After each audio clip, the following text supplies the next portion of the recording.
Hello students, welcome to Kalpavriksha Guru academy. आज ही हमारा binomial theorem का 4th लेक्चर है।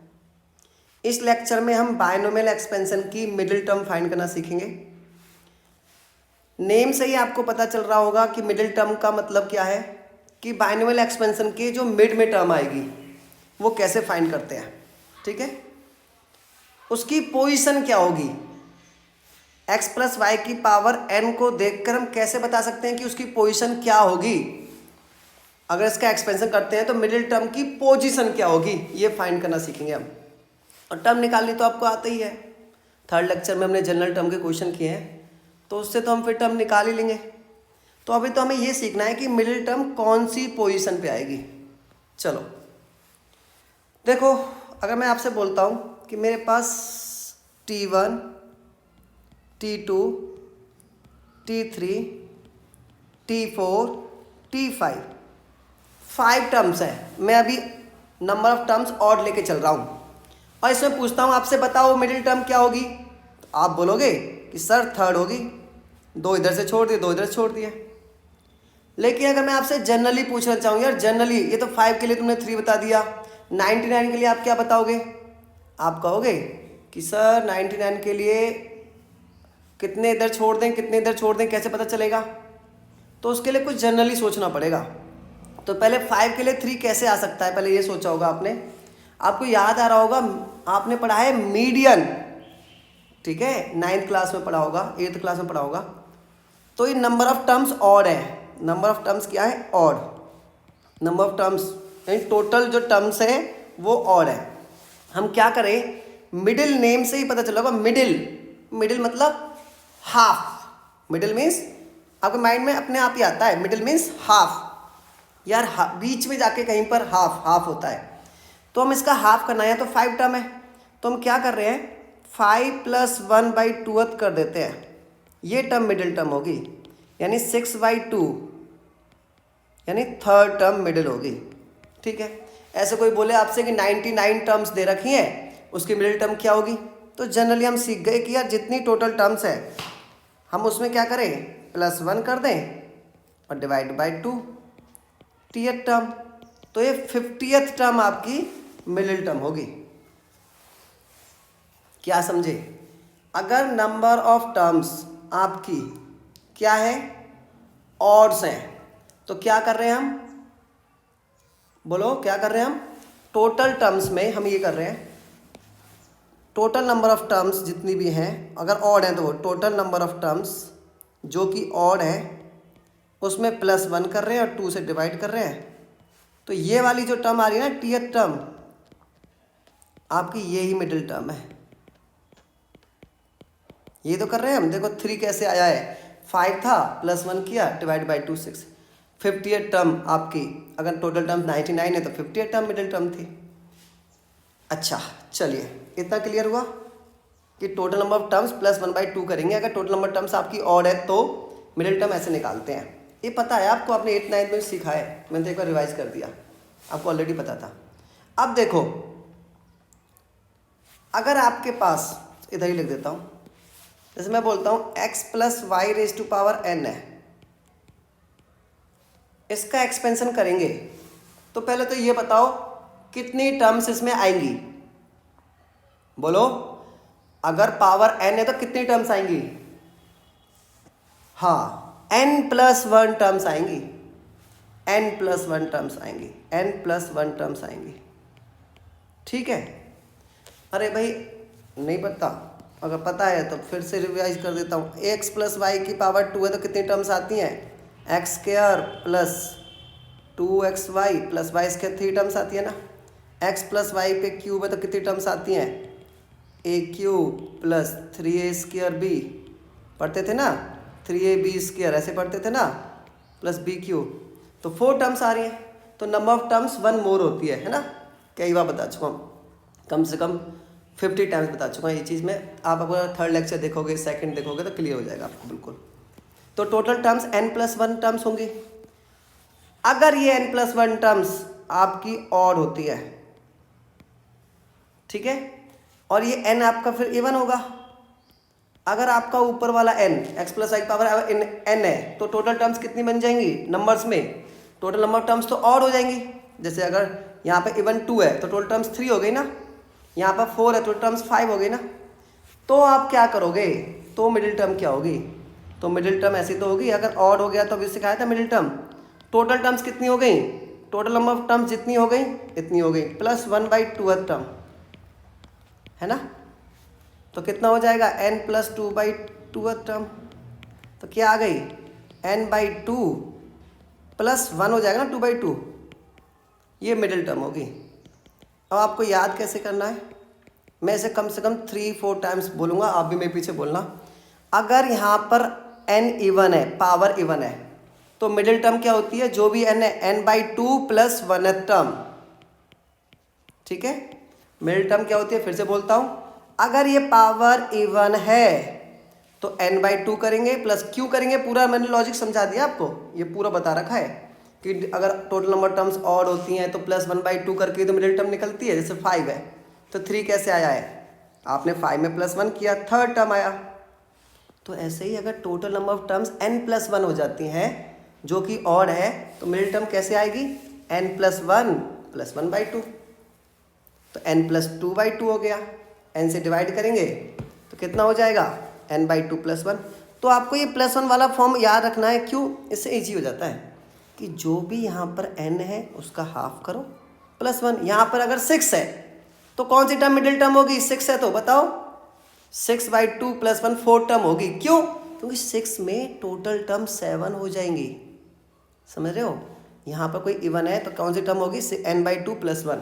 n है तो n/2 प्लस 1, n है तो n/2 प्लस 1। फिर से बोल रहा हूँ, यहाँ पर n अगर इवन है तो कौन सी मिडिल टर्म होगी? n/2 plus 1। बोलो।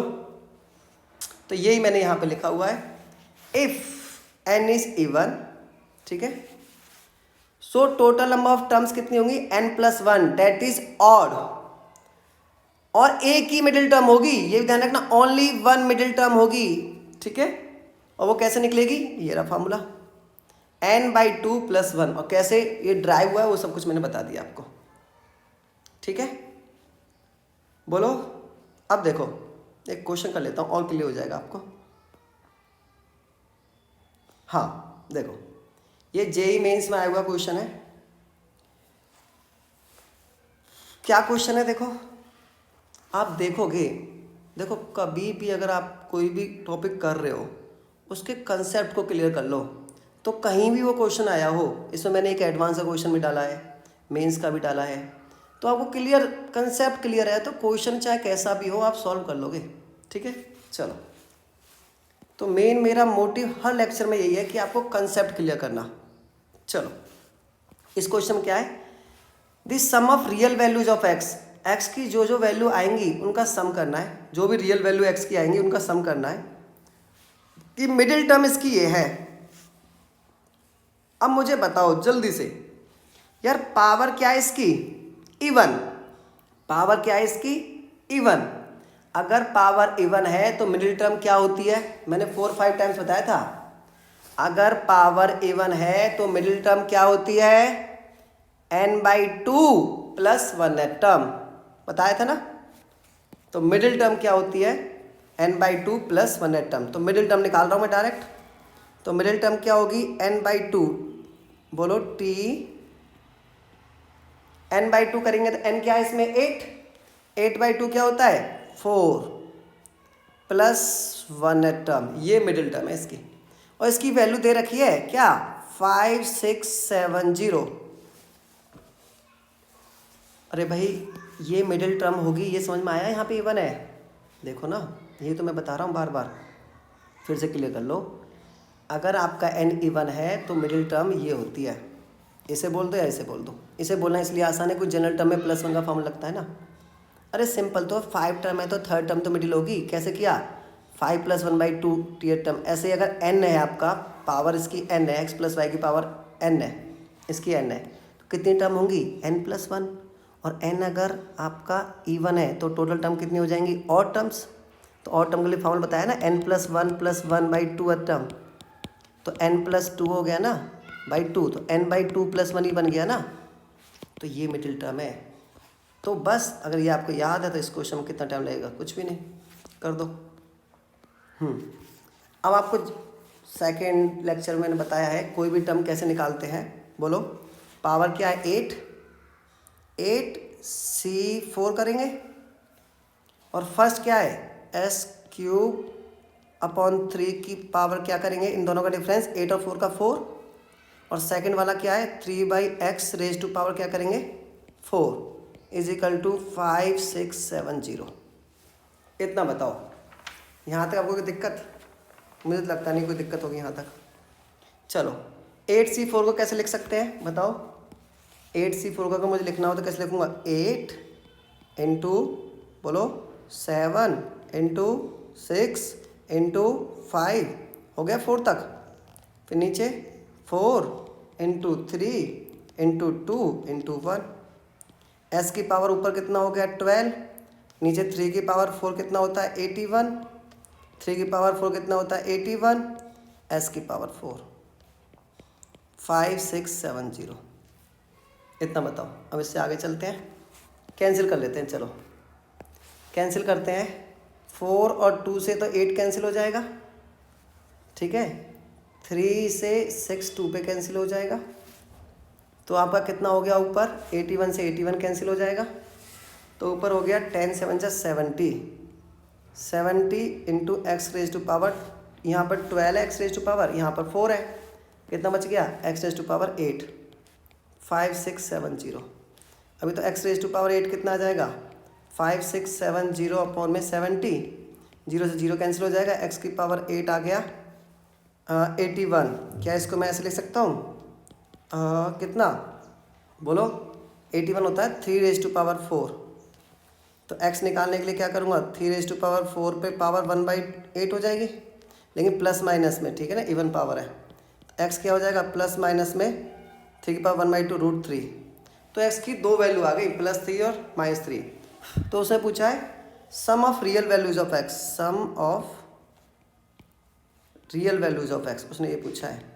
सम of real values of x क्या आ जाएगा, बोलो प्लस का √3 प्लस माइनस का √3, तो आंसर आएगा 0। तो बताओ इस क्वेश्चन में कुछ था 0, है ना, इजी, मेंस में आया हुआ है। बताओ अब सेकंड थिंग करते हैं। ये तो हमने किया था कि पावर इवन है, अभी हमने किया था कि ये पावर क्या है n इवन है, तो मिडिल टर्म क्या होगी n/2 + 1, ठीक है। अब देखो सेकंड पॉइंट, अगर पावर ऑड है x + y⁻n ऑड है, तो इसके लिए आप ये देखो, अगर मुझे 6 टर्म्स दी होती, देखो देखना ध्यान से, t1 t2 t3 t4 t5 and t6, मुझे 6 टर्म्स दी होती और मुझसे पूछता कि बताओ भाई मिडिल टर्म कौन सी है, तो आप कहते यार 2 इधर से छोड़ दिया, 2 इधर छोड़ दिया, 3 छोड़ दिया 3, ये तो बीच में आएगी, बीच में कोई टर्म ही नहीं है, तो फिर तो 2 मिडिल टर्म हुई इसकी, है ना। या तो कोई मिडिल टर्म नहीं है, या है तो फिर 2 मिडिल टर्म है। तो 2 मिडिल टर्म होती हैं अगर x + y⁻n है, और n क्या है ऑड। 2 मिडिल टर्म कम होंगी तब n क्या है ऑड, और n अगर इवन है तो 1 मिडिल टर्म होगी। अरे बच्चे पता नहीं क्यों कंफ्यूज रहते हैं इस चीज़ में, समझना मेरी बात। अगर x + y⁻, मैं बोल रहा हूँ यहाँ पर ऑड है, तो टोटल नंबर ऑफ टर्म्स कितनी बनेंगी, टोटल नंबर ऑफ टर्म्स कितनी बनेंगी, टोटल नंबर ऑफ टर्म्स बनेंगी कितनी 4। और मीडियन में आपने किया था कि अगर a1 होती है नंबर ऑफ टर्म्स, तो n/2 और n/2 + 1 है टर्म, वो ठीक है, उनसे ही मीडियन निकलती है। तो इसमें भी ऐसे करेंगे, अगर 6 टर्म है तो मिडिल, यार मिडिल का मतलब ही हाफ होता है, तो पहले तो करो 6 का हाफ। 6 टर्म्स में क्या करोगे n/2 है टर्म, है ना, जितनी टोटल टर्म है उस टोटल टर्म लिख देता हूँ, n से फिर कन्फ्यूजन रहेगा, n कई जगह आ रहा है ना, टोटल टर्म्स लिख दिया, टोटल टर्म्स डिवाइड बाय 2 है टर्म, एक तो ये होगी, एक इससे अगली होगी, एक नेक्स्ट होगी, है ना। तो 2 मिडिल टर्म्स हैं, तो हम क्या करेंगे इसमें बताओ। अब देखो टोटल टर्म कितनी हो जाएंगी, अगर x + y⁻n है तो टोटल टर्म कितनी हो जाएंगी n + 1, तो उसका हाफ एक ये टर्म होगी, और एक इससे अगली टर्म कैसे निकालेंगे, n+1/2 का +1 कर दो बस। ये टर्म्स क्या होंगी, आपकी मिडिल टर्म्स होंगी। तो यही मैंने यहाँ पे लिख रखा हुआ है। अगर n ऑड है तो उसमें टोटल टर्म इवन हो जाएंगी। हाँ हो गई। तो उसमें 2 मिडिल टर्म्स होंगी, और वो कैसे होंगी, n+1/2 टर्म और ये टर्म। ठीक है, और प्रैक्टिस के लिए क्वेश्चन देख लेते हैं। देखो ये कैसा क्वेश्चन, देखते हैं इसमें क्या लगेगा। अब इसकी पावर नहीं दे रखी, n दे रखा है और वैल्यू ऑफ n पूछा है। Middle term in the expansion is, इसमें तो ये मिडिल टर्म 1 ही दे रखी है ना। मिडिल टर्म क्या दे रखी है, 924x⁶, 1 ही तो मिडिल टर्म है। अगर 1 मिडिल टर्म है तो n क्या होना चाहिए, मुझे बताओ। भूल गए, अरे बोलो क्या होना चाहिए। अगर 1 मिडिल टर्म है तो n होना चाहिए इवन। ये n क्या होना चाहिए, इवन। ठीक है, ओके। अगर n इवन है तो करते हैं question. Since there is only 1 middle term, तो अगर 1 मिडिल टर्म है तो n क्या होना चाहिए, n इज इवन होगा। और n अगर इवन है तो मिडिल टर्म क्या होगी, बोलो जल्दी से। n इवन है तो मिडिल टर्म बताई थी, कितनी बार बोला, आपको याद हो जाना चाहिए। मिडिल टर्म क्या होगी, n/2 + 1th टर्म।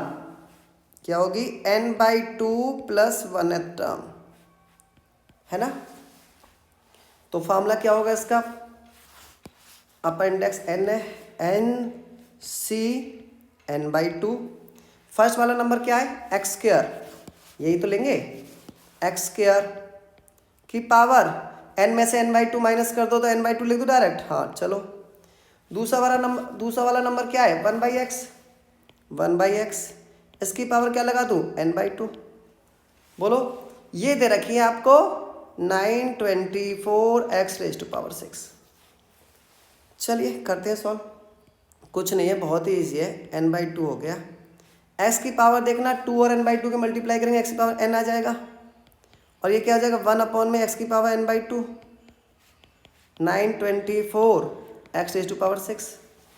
अब देखो nc n/2, ठीक है।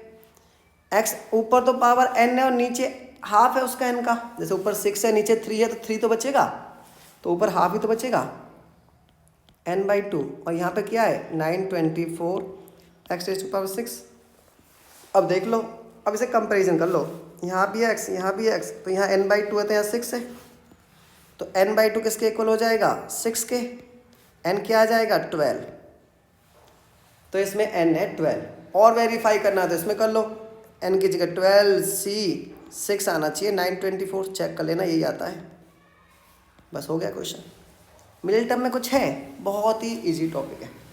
अब तुम यकीन करोगे, इसी का क्वेश्चन एडवांस में भी आया हुआ है, मैं कराऊंगा। पहले और कुछ बता देता हूँ थोड़ा सा। अब एक देखो, एक इम्पोर्टेंट चीज़ देखो, जो बाइनोमियल कोफिशिएंट होता है ना मिडिल टर्म का, वो ग्रेटेस्ट होता है। जितने भी बाइनोमियल कोफिशिएंट है पूरी एक्सपेंशन में, सबसे ग्रेटेस्ट होता है मिडिल टर्म का बाइनोमियल कोफिशिएंट। मैं कोफिशिएंट नहीं बोल रहा, मैं बोल रहा हूँ बाइनोमियल कोफिशिएंट, ठीक है। तो ये बड़ी खास बात है। मिडिल टर्म में क्या खास बात है कि मिडिल टर्म का जो भी बाइनोमियल कोफिशिएंट होगा वो ग्रेटेस्ट होता है। कई बार क्वेश्चन में ऐसे भी पूछ सकता है कि वो टर्म बताओ जिसका बाइनोमियल कोफिशिएंट ग्रेटेस्ट है, तो आपको समझ जाना है कि वो मिडिल टर्म पूछ रहा है, ठीक है। ऐसा आप देख भी सकते हो, अगर आपने पास्कल ट्रायंगल मैंने कराया फर्स्ट लेक्चर में, 1 देखो 1 1, ये बाइनोमियल कोफिशिएंट ही होते हैं। 1 फिर इन दोनों का सम 2, फिर 1, फिर 1 1 और 2 का सम 3, फिर 2 और 1 का सम 3, फिर 1 1 3 और 1 4, ठीक है। ऐसे सम करते हैं, 6 3 and 1 4, फिर 1 1 4 और 1 5, 4 और 6 10, 4 और 6 10, 4 और 1 5।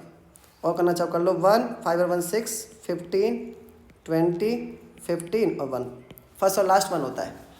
इन सभी में आप देखो, क्या देख रहे हो आप, जैसे ये किसके लिए 3 टर्म है तो ये x+y⁴ के बाइनोमियल कोफिशिएंट है, तो इसमें मिडिल टर्म मिडिल वाला ये तो होगा 2, तो देखो 1 और 1 इससे और इससे तो ग्रेटेस्ट ही है।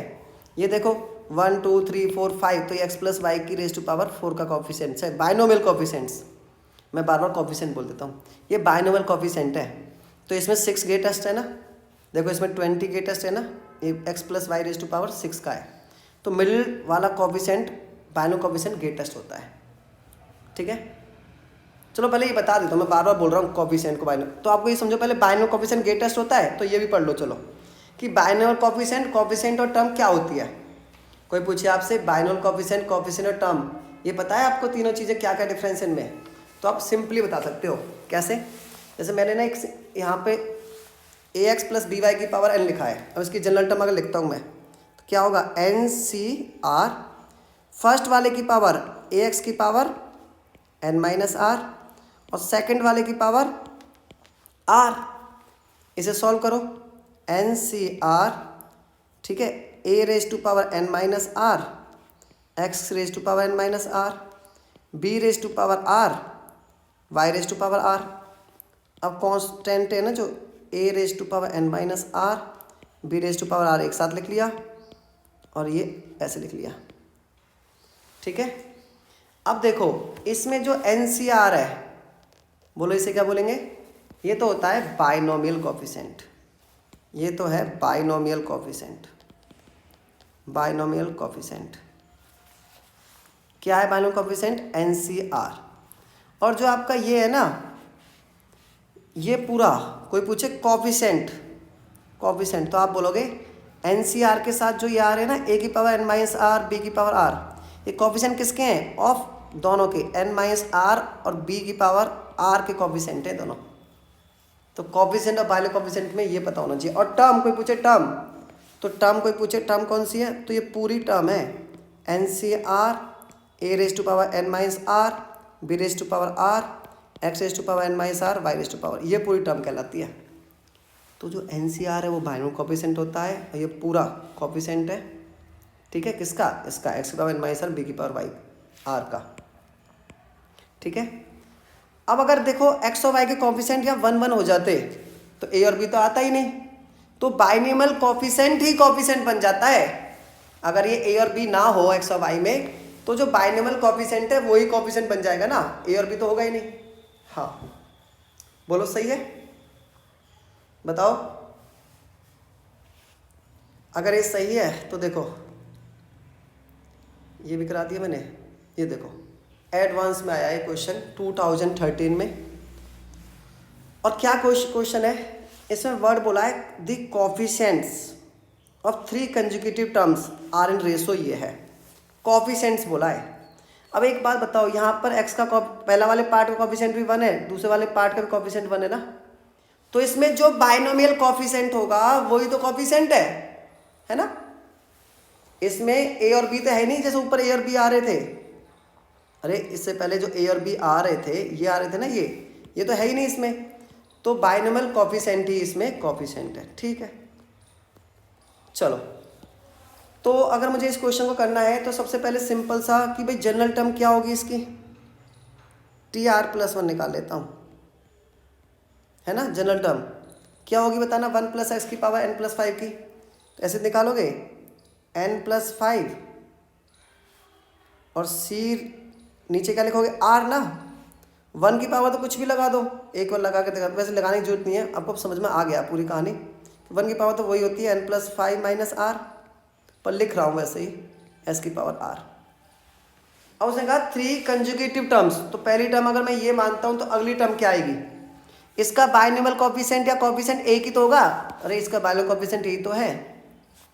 अगली वाली टर्म को डायरेक्ट बताओ, TR, अगली टर्म क्या होगी, इसमें एक प्लस कर दूंगा तो अगली टर्म आ जाएगी ना। तो अब ये r की वैल्यू बन गई है n plus 5 c r plus 1 को छोड़ ही दो, बार बार क्या लिखना, मैं बस कोफिशिएंट लिख रहा हूँ, ठीक है। अगली टर्म क्या होगी, एक प्लस और कर दो इसमें, r प्लस 2 बन गया ना, प्लस 1, तो क्या बन जाएगा n plus 5 c r plus 2। बोलो। अब उन्होंने कहा है कि आपको ना इनका रेशो दे रखा है, किस किस का, इसका, मैं x और 1 लिखे नहीं है, ठीक है ना, इसका और इसका, तीनों का रेशो, तो रेशो निकाल देते हैं। फर्स्ट क्या दे रखा है, क्या उसने, फिर से पढ़ लो, coefficients of 3 consecutive terms are in ratio, ये कोफिशिएंट ही तो है।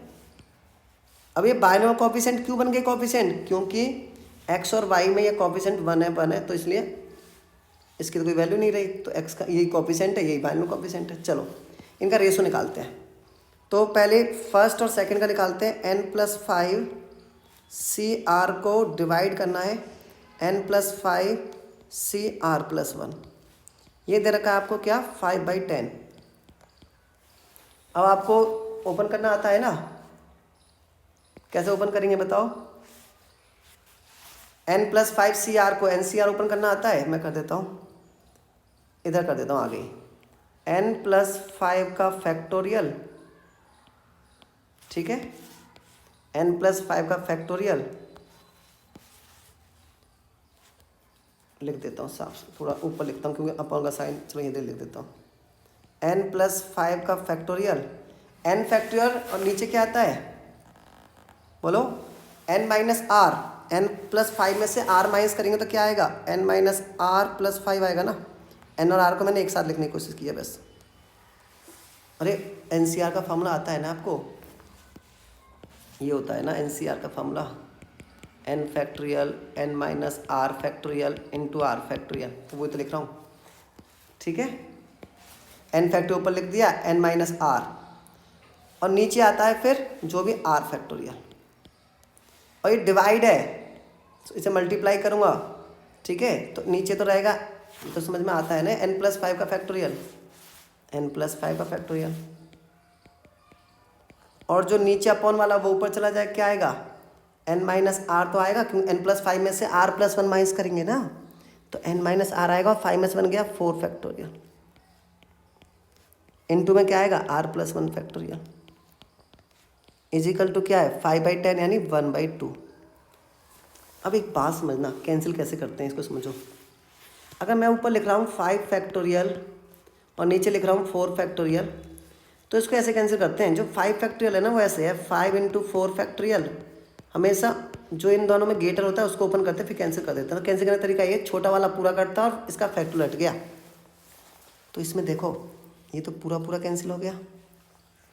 अब n इसमें +5 है, इसमें +4, तो बड़ा वाला +5 वाला है, तो इसे तो छोटे वाले को पूरा कैंसिल करो और इसका केवल फैक्टोरियल कैंसिल कर दो, तभी तो बचेगा ये n-r+5।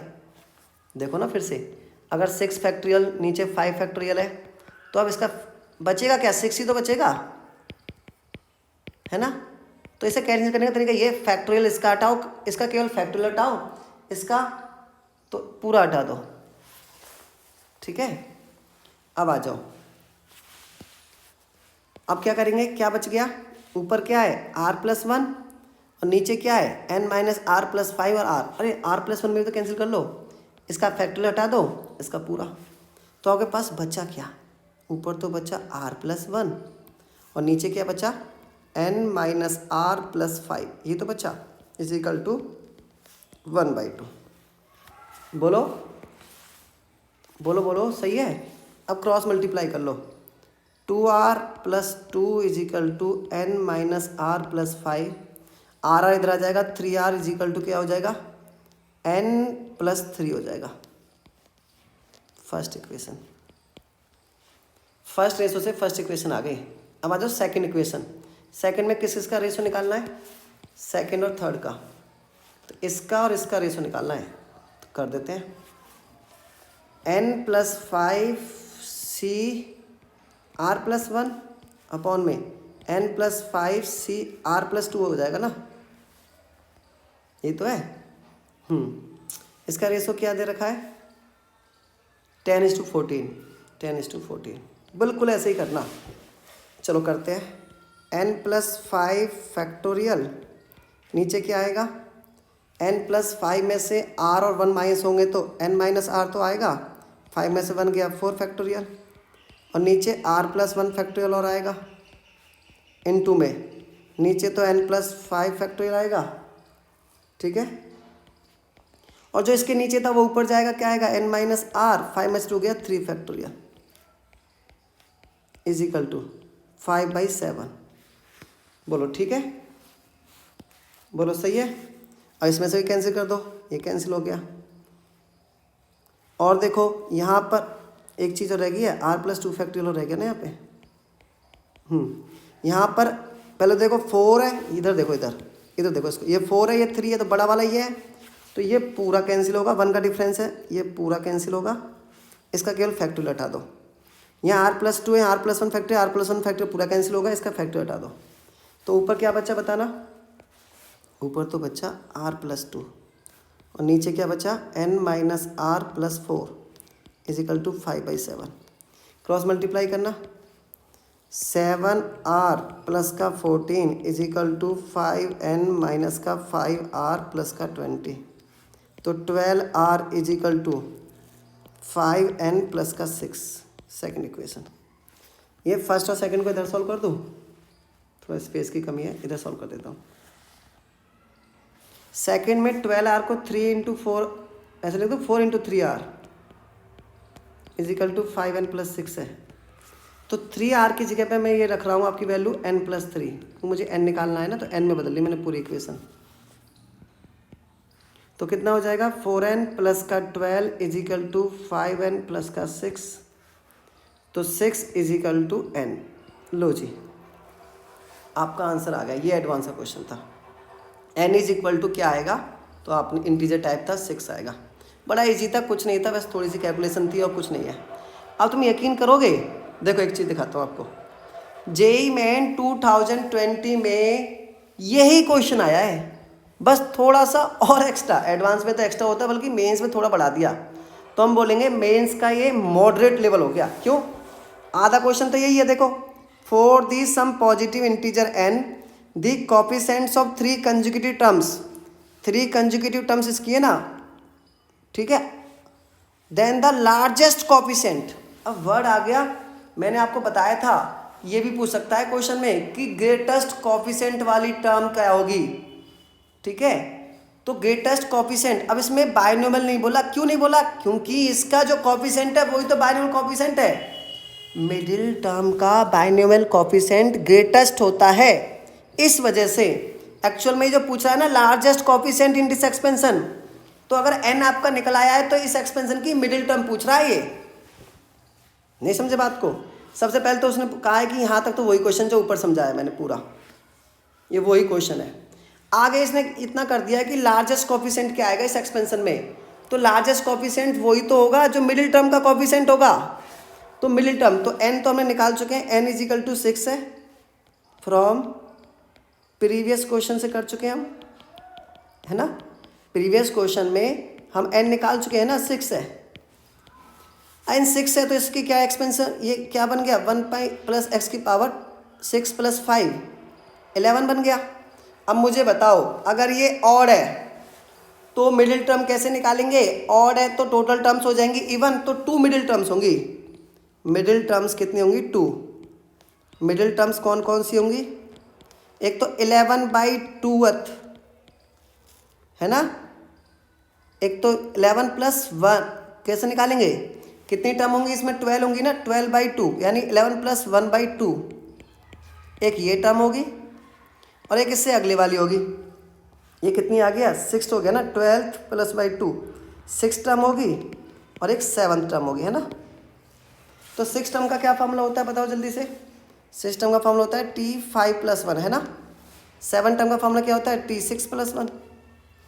तो 6 टर्म अगर निकालनी है तो कैसे निकालेंगे, 11C5 1⁶ और दूसरा जो x है x⁵ तो कोफिशिएंट तो 11C5 आया, सॉल्व कर लो, 11 × 10 × 9 × 8 × 7 1 2 3 4 5 टाइम्स लिखेंगे ना, नीचे 5 × 4 × 3 × 2 × 1। चलो कैंसिल करना, यही कोफिशिएंट है। 5 और 2 से तो 10 कैंसिल हो गया, 4 से 8 2 पे कैंसिल हो गया, 3 से 3 पे कैंसिल हो गया ये। तो 11 × 3 2 6 7 42, तो 462 आ गया। इसमें भी चेक कर लो 7 टर्म भी, 2 मिडिल टर्म होती है ना, 11C6 आएगा, 11C6 और 11C5 तो इक्वल ही होता है, तो वो भी 462 आएगा। तो इसलिए इसका आंसर होगा ए, ठीक है। तो मिडिल टर्म के मैंने 4 क्वेश्चंस आपको करा दिए हैं, तो इतने में आपको क्लियर हो जाना चाहिए कंसेप्ट। अगर आपको अभी भी कुछ बचता है कि सर और 1-2 क्वेश्चन करा दो, मुझे कमेंट्स में लिख देना, मैं करा दूंगा। ठीक है, आज के लिए इतना ही। Okay, bye bye.